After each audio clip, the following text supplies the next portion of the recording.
Salam alaikum wa rahmatullahi ta'ala wa barakatuh. On va continuer la suite du TP. Maintenant, on va gérer la classe hôtel. Un hôtel a un nom, une adresse, une ville, un dirigeant.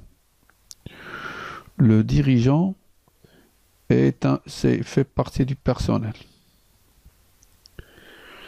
Bien sûr, un hôtel donc contient une liste de chambres.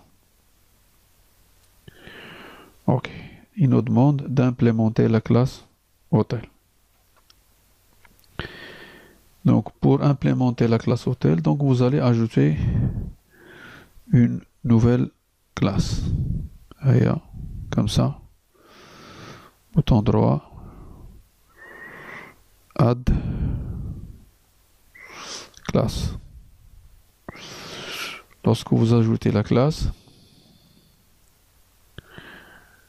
vous saisissez le nom de la classe.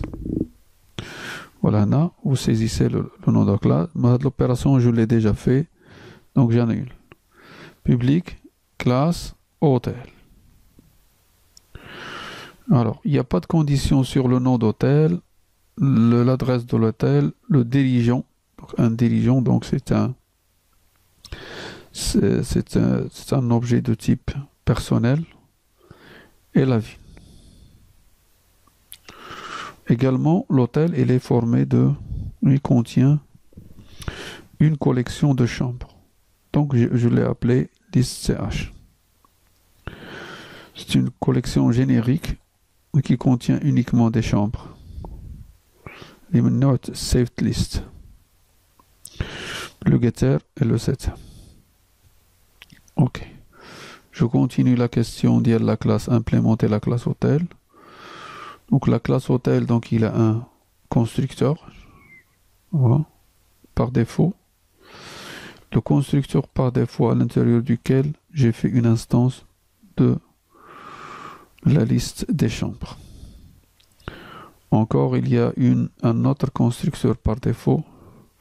Je n'ai pas figuré la liste de chambres, mais il réclame uniquement le nom, l'adresse, la ville et le dirigeant. Alors, l'autre question, c'est de créer, d'ajouter une méthode publique qui permet d'ajouter une chambre qui respecte la signature suivante. Donc la méthode, ça s'appelle ajouter, et le public, il retourne un entier. Il a un seul paramètre qui est de type chambre. Alors, en ce qui concerne la solution, donc j'ai utilisé deux façons pour répondre à la question. D'abord, j'ai utilisé le link.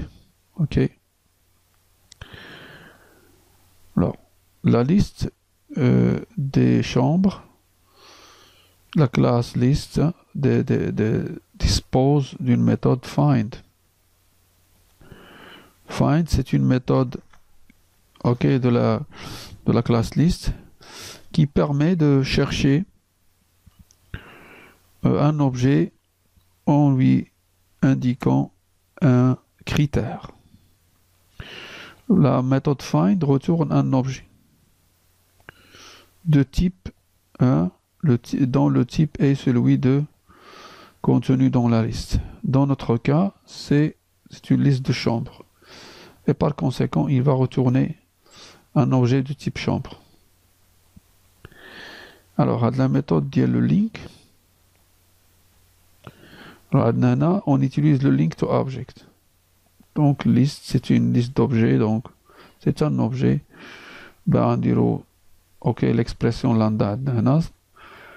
Si vous voulez avoir plus d'informations, donc vous allez donc vous allez lire le link to object ou comment utiliser donc l'expression lambda et quelle est sa relation avec les méthodes anonymes. Ok.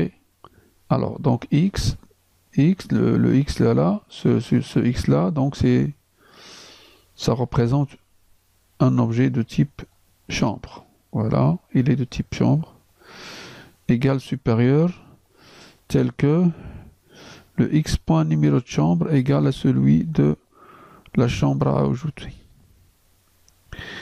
Donc, le numéro de chambre doit être égal à da. Si on le trouve, ben, il va le retourner. Alors, l'objet retourné, donc, un deux possibilités. Soit qu'il est nul, soit qu'il est différent de nul. Ce qu'on cherche, nous, on cherche à ajouter une chambre. Donc, on va tester par rapport à nul, c'est-à-dire qu'il ne l'a pas trouvé. S'il ne l'a pas trouvé, on va l'ajouter dans la liste des chambres. Liste.add et on ajoute la chambre que l'on veut. Il va retourner 1. Ben sinon, il va retourner -1. Ok? Il se peut qu'on dise si ajouter, donc ne retourne rien, on met void. On n'aura pas de le if, donc le else, on va dire que la chambre existe déjà dans l'hôtel.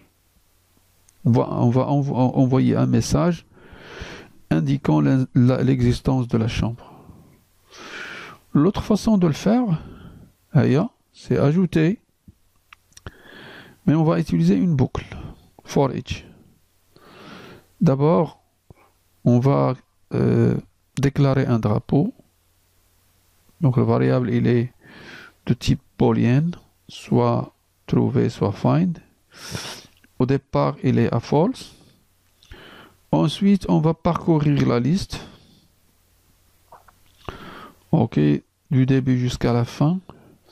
Et on va tester l'objet qui est 1, l'objet en cours, son numéro, avec celui de la chambre, du numéro de la chambre à ajouter. Mais si on le trouve, donc on va lever le drapeau à true. Fancy. Ok. Alors fin, c'est fin de la boucle. Hein. C'est fin de la boucle. Si on quitte la boucle, donc on va poser la question si find est toujours false, c'est-à-dire qu'on ne l'a pas trouvé, donc on va ajouter.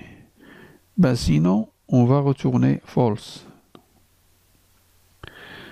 Ok.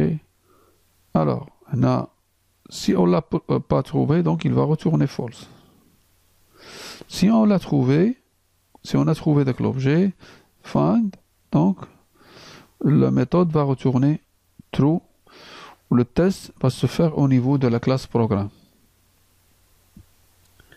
Alors, je reviens en haut pour voir l'autre méthode. On vous demande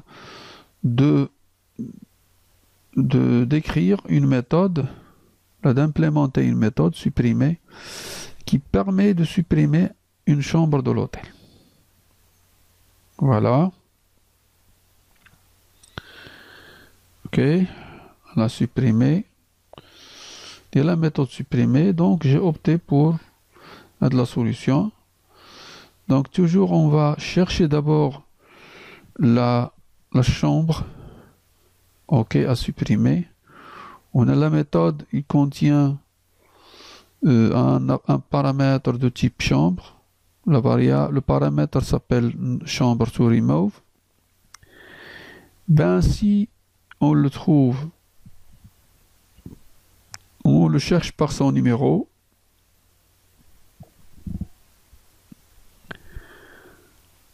Ok, on le cherche par son numéro. Si il est différent de nul, c'est-à-dire que l'objet retourné est différent de nul, ça veut dire qu'on l'a trouvé. À ce moment-là, on va invoquer la méthode remove de la liste pour supprimer la chambre en question. Et ensuite, on va retourner 1. Ben sinon, on va retourner -1.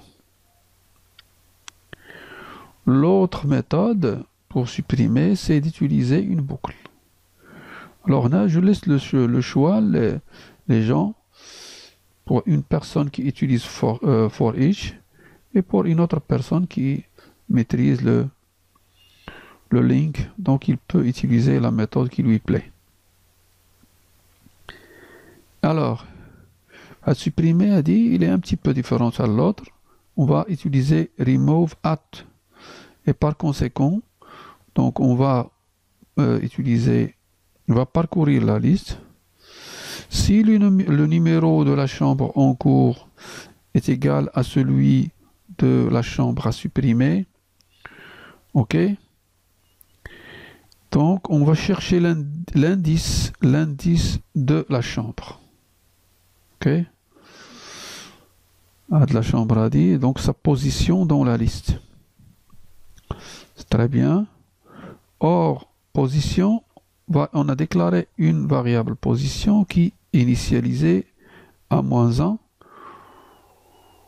ok, c'est-à-dire qu'il n'est pas trouvé, qu'il n'existe pas. -1 veut dire pour moi, s'il n'existe pas.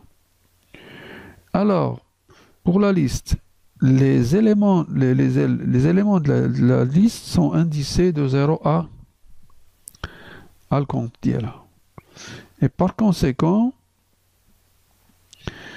la position, si on l'a trouvé, donc position changera de valeur, soit 0, soit 1, soit 2, etc. On va quitter la boucle. Ok. Une fois en dehors de la boucle, donc on va tester si position est différente de -1. S'il est différent de -1, veut dire qu'on l'a trouvé. À ce moment-là, on a position, la variable position contient l'indice de la chambre à supprimer. Donc on va le supprimer à l'aide de sa position. Remove at position. Et on va retourner 1. Mais sinon, on va retourner -1. La prochaine vidéo, Inch'Allah, donc on va voir comment modifier, ok, comment modifier une chambre, les données d'une chambre, et comment chercher une chambre, comment chercher une chambre par type, par catégorie. Et merci.